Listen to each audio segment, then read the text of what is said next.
मोटा मोटी समझी क्या होंगे? इंडियन गवर्नमेंट ने किया कि भाई डिस्कशन करने के लिए भारत आते हैं क्रिप्स साहब।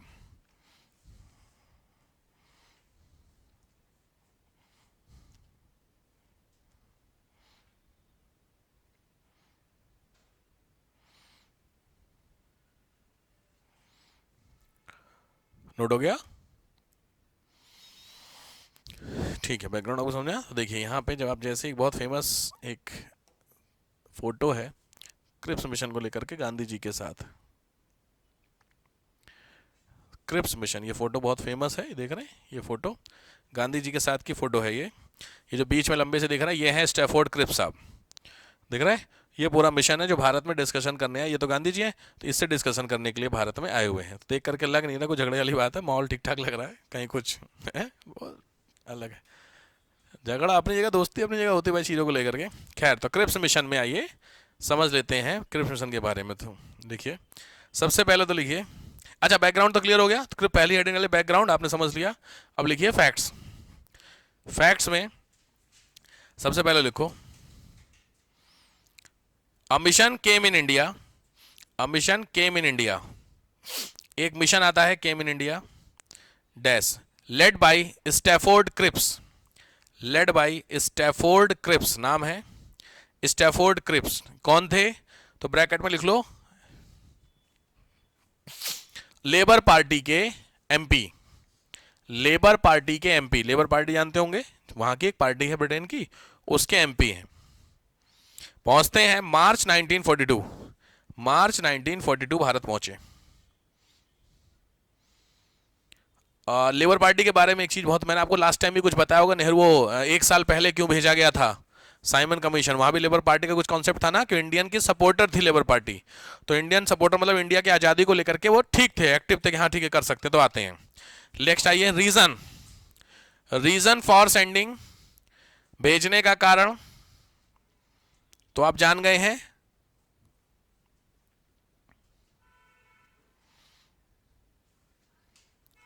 ठीक है भारत। इसमें जो मेन रीजन था, सबसे बड़ा डर था, वो लिख लो Japan reached near Andaman. Japan Andaman तक आ चुका था सब कुछ जीतते हुए, म्यांमार इंडोनेशिया पूरा जीतते हुए जापान कहां पे आ गया था? भारत आ गया था, मतलब अंडमान तक लगभग। तो ये है देखो वर्ल्ड का मैप, यहां से जापान लड़ाई लड़ रहा था, याद है? यूएस रशिया उसके यूएसए के ऊपर अटैक अटैक हुआ था ना, देखो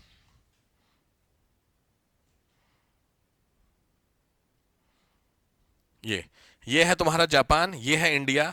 यहां से जापान ने अपनी आर्मी भेजी है और ये पूरा पोर्शन जीतते जीतते यहां पहुंचता है। इसी में आपको दिख रहा है इंडोनेशिया, यहीं पे आपको एक छोटा सा मिलेगा सिंगापुर, ध्यान रखना थोड़ा सा, सिंगापुर सुने हो, हांगकांग, तो यहीं पर सिंगापुर मिलेगा। इसी सिंगापुर को किसने जीत लिया था? जापान ने।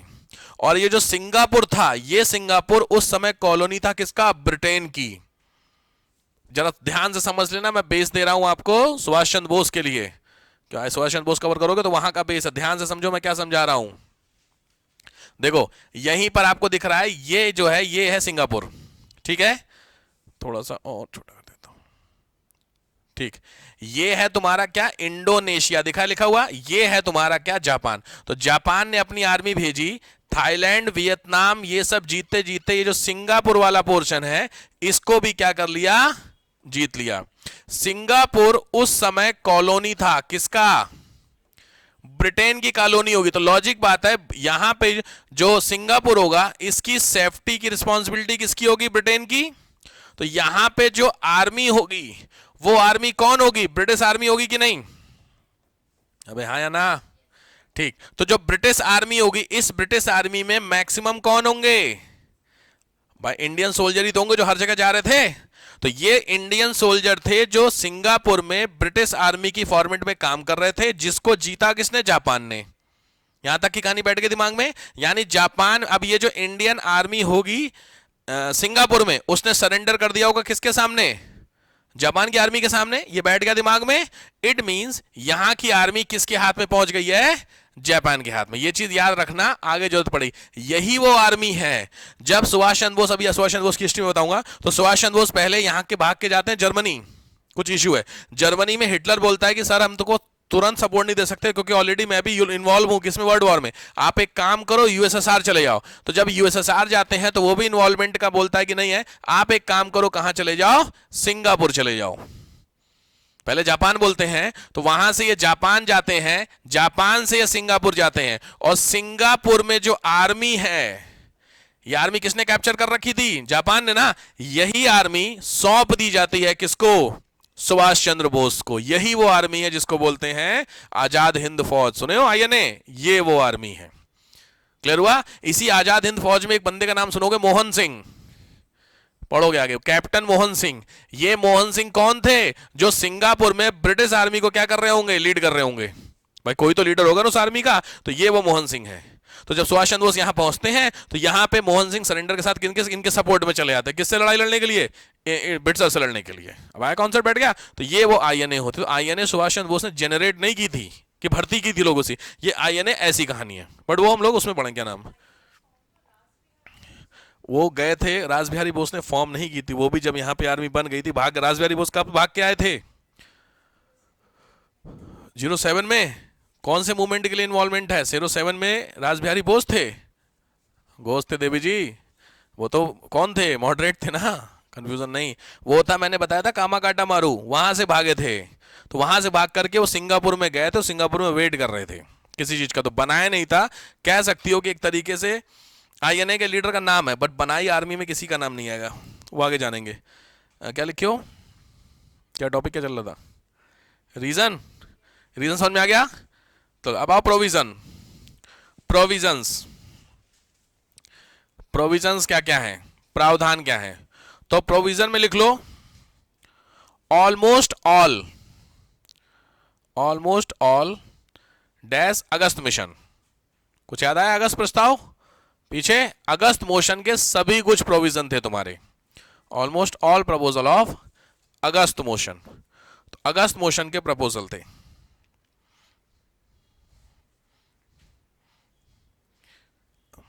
तो ऑलमोस्ट का मतलब समझ में आ गया, लगभग सेम ही हो गया। अब समझो, तुम्हारा एक तरीके से मजाक उड़ाया जा रहा है कि नहीं उड़ाया जा रहा, तुम एक तरीके से ब्रिटिशर्स के लिए जोक हो गए कि नहीं हो गए। मतलब एक तरफ तो तुमने पहले क्या किया, अगस्त मिशन भेजा, अगस्त प्रस्ताव, उस पे मैंने फिर मूड खराब हुआ तो मैंने छोटा सा इंडिविजुअल सत्याग्रह चलाया। अब इंडिविजुअल सत्याग्रह बहुत ज्यादा सक्सेसफुल नहीं हुआ, पर फिर भी मैंने एक लास्ट मौका तो दिया।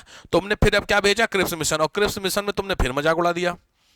तो लॉजिक बात है, तो बदतमीजी वाली बात हो गई ना चीजों को लेकर के। तो इस बदतमीजी का अब जवाब देने का नाम किसको दिया गया, गांधी जी, क्योंकि गांधी जी नहीं चाहते थे कोई मूवमेंट शुरू करना जब तक वर्ल्ड वॉर चल रहा है, लेकिन मजबूरी में आ गए। तो लिखो reaction of Congress, reaction of Congress, यही वो क्वेश्चन बनता है, इसी को बोलते हैं उत्तर दिनांकित चेक। सुना, पोस्ट डेटेड चेक, लिख लीजिए उत्तर दिनांक। अरे यार तुम इंग्लिश में हिंदी नहीं ना, पीडीसी सुना होगा सब लोग ना, चेक दिया हो, कभी दिए हो कभी किसी को चेक। तो चेक में आप एक डेट देते हैं, क्या डेट होती है, आज की डेट होगी। तो आज की डेट से लेकर के कितने दिन की वैलिडिटी होती है इसकी, चेक कितने दिन के लिए होता है, 3 महीने के लिए। तो 3 महीने का मतलब आज डेट कितनी है आपकी, मान लीजिए 28 नवंबर। तो आज आपने किसी को चेक दिया तो बंदा कल लगाएगा और आपका चेक क्लियर हो जाएगा।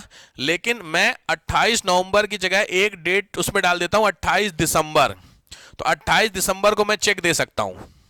तो इस चेक को बोला जाएगा पीडीसी, पोस्ट डेटेड चेक, ऐसा डेट जो पोस्ट है। तो इसमें रिस्क है कि नहीं, आज आपने चेक दिया और मैंने उसमें लगाया बैंक में, तो चेक क्लियर हो गया। लेकिन 1 महीने बाद का चेक आपने लिख के मुझे दे दिया है, खाली डेट जो चेक पे डेट आपने डाली वो क्या डाल दी, 28 दिसंबर। कल को अगर तुम्हारे अकाउंट में पैसा नहीं हुआ तो अकाउंट तुम्हारा जो चेक होता है वो क्या हो जाएगा, बाउंस हो जाएगा। तो मेरे को तो कुछ फायदा हुआ नहीं। तो एक तरीके से ये धोखा देने वाली बात हुई कि नहीं हुई। तो गांधी जी ने बोला कि ये जो प्रोविजंस हैं क्रिप्स मिशन के, ये सारे प्रोविजन क्या हैं, पीडीसी हैं, पोस्ट डेटेड चेक है। इसी पे जवाहरलाल नेहरू ने ऐड किया, और ये पीडीसी एक ऐसे बैंक का है जो बैंकरप्ट होने जा रहा है। मतलब समझ रहे हो तुम लोग, मतलब एक तो आपने पीडीसी दिया जिसका कोई भरोसा नहीं, ऊपर से जिस बैंक का दे उस बैंक का भरोसा नहीं, कल को पता चलो बैंक की डूब जानी है। एक डूबने वाले बैंक का पीडीसी आपने दे रखा है। जैसे मैं आपको बोलता हूं यस बैंक के शेयर आपको मैं 50 रुपए में दे रहा हूं, खरीद लो। अगर आपको शेयर मार्केट की इंफॉर्मेशन होगी तो मेरी बात समझ में आएगी। इस समय यस बैंक कितना चल रहा है लगभग? यस बैंक एक जमाने में 300 रुपए के शेयर थे, आज यस बैंक 14 से 15 रुपए में आ रखा है। डूब गई यस बैंक में, जिसने पैसे डाले थे ना खत्म हो रखा है इस समय। जिसने भी यस बैंक, बहुत सारे लोगों ने खरीदे थे, हमारे साथ में भी थे, मैंने भी लिए थे यस बैंक लिए, बट 200 मैंने लिए थे 289 के आसपास। अच्छी बात है कि मैंने 275 78 में निकाल 10-5 रुपए का। बट सोच के देखे, बहुत सारे लोग ना 300 रुपए से जब शेयर घट करके 200 पे आया तो भी नहीं बेचा, 200 से 100 पे आया, 100 से आज इतने पे आ गया, अब बेचो। जिसने 1 लाख शेयर लिए होंगे वो तो खत्म है कहानी उसकी, कि नहीं, लुट गया वो तो अब मैं आपको बोलता हूं कि मैं आपको यस बैंक के शेयर कितने रुपए में दे रहा हूं? 50 रुपए में दे रहा हूं, आप खरीद लो। तो लॉजिक बात है, पहली तो बेवकूफी, 14 रुपए वाला शेयर 50 रुपए में, और दूसरी किस चीज का बैंक? यस बैंक, जो बैंकरप्ट हो चुका है। तो रिस्क है कि नहीं किसी चीज को लेकर के? तो सीधी बात है, क्रिप्स मिशन के अंदर वो सारी बातें बताई गई जिन बातों को एक्सेप्ट करना वैसे भी पॉसिबल नहीं है। और उसमें सबसे इंपॉर्टेंट बात क्या थी आपकी? डोमिनियन स्टेटस, जो मैं आपको बता रहा था। ठीक है, तो लिख लीजिए, ये दोनों चीजें बहुत इंपॉर्टेंट है। गांधी जी कॉल्ड पीडीसी, लिख लो इस चीज को, Gandhi ji called it PDC. कुछ वर्ड लिखे हो? रिएक्शन, हाँ रिएक्शन लिखो। Gandhi ji called these proposals as PDC, Gandhi ji ने इसको पीडीसी बोला। Nehru add whose bank is going to bankrupt, whose bank is going to bankrupt, जिसका बैंक बैंकरप्ट होने जा रहा है।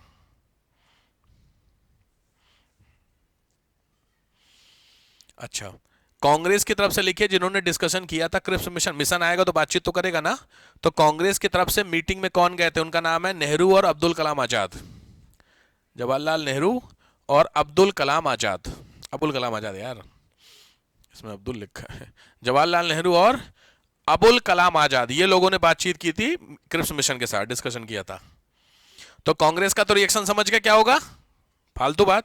लीग का भी रिएक्शन क्या होगा?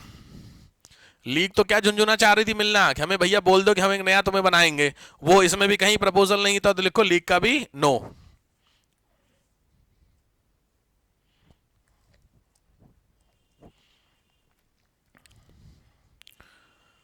ठीक, बाकी जितनी भी पार्टी थी उनका रिएक्शन उतना इंपॉर्टेंट था भी नहीं, बट मैक्सिमम ऐसे मान के चले कि 99% ऑफ इंडियन पार्टी जितनी भी थी पॉलिटिकल पार्टी, सबने क्या किया? इसको रिजेक्ट कर दिया, सबने सबने नहीं चाहिए। तो अल्टीमेटली अब जाकर के गांधी जी का माहौल बन गया, क्योंकि तो बदतमीजी हो रही है ना, एक बार हुआ, फिर दोबारा हुआ, फिर हुआ, फिर हुआ, हर बार आप यही कर रहे हो। तो गांधी जी ने बोला कि देखो बॉस, ऐसा है, अब ना हो नहीं पाएगा। क्या? बातचीत, बातचीत का टाइम गया, और अब किसकी बात आई? लड़ाई वाली बात आती है, सीधी बात लेकर के। तो इसके लिए अब मैं, क्योंकि ऑलरेडी गैप हो चुका था ना, कौन सा इससे पहले गांधी जी का नेशनल मूवमेंट और रखा था? सीडीएम ना, क्या डेट थी उसकी? अरे यार, 3 नॉर्मल डेट बताओ, ईयर। सबसे पहला आपका 1920 में स्टार्ट हुआ नॉन कॉपरेशन, फिर 1930 में स्टार्ट हुआ सीडीएम। तो लॉजिक बात है, 10 साल निकल चुके थे, 1940 में होना चाहिए था ना, अकॉर्डिंग टू रूल। संघर्ष विराम संघर्ष, लड़ो आराम करो लड़ो। तो लॉजिक है, 10 साल गैप हो चुका था, बट कायदे में स्टार्ट 40 में ही होना था। लेकिन गांधी जी ने 2 साल एक्सटेंड किया just because of world war. नहीं, वर्ल्ड वॉर चल रहा था, चलो एग्जाम दे, बट नहीं हो पाया। तो हम पहुंचे हैं 1942। ये कब आया क्रिप्स मिशन भारत में?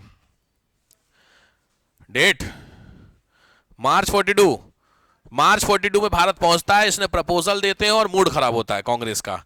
तो फाइनली गांधी जी 1942 अगस्त, ये वो डेट है जिसमें गांधी जी स्टार्ट करते हैं भारत में एक नया movement which is called quit India movement. Date है 8 अगस्त, 8 अगस्त 1942, 42, क्विट इंडिया मूवमेंट, भारत छोड़ो आंदोलन। तो इसको हम लोग आने वाले टाइम में कवर करेंगे, पढ़ लीजिएगा। तो क्विट इंडिया मूवमेंट 1942, ठीक है। तो क्विट इंडिया एक है, नोट्स में अवेलेबल है, सारा कुछ नोट्स में है। क्विट इंडिया एक यहाँ पे होगा, गांधी, बहुत इंपॉर्टेंट मूवमेंट है, क्वेश्चन इस पे बनेंगे, और फिर इसके आगे के 2-3 प्रपोजल बनेंगे। ठीक है, आज काफी स्पीड में क्लास होगी, कितना 17:40 हुए ना, तभी काफी तेज निकल गई क्लास। ठीक है, बढ़िया। सर्दियों में तो आवाज कम आती है ना जब, तो फिर थोड़ा हो जाता। पढ़ाई वढ़ाई हो रही घर पे कि छुट्टियां शुरू? सर्दी आई, रजाई के अंदर मस्त चाय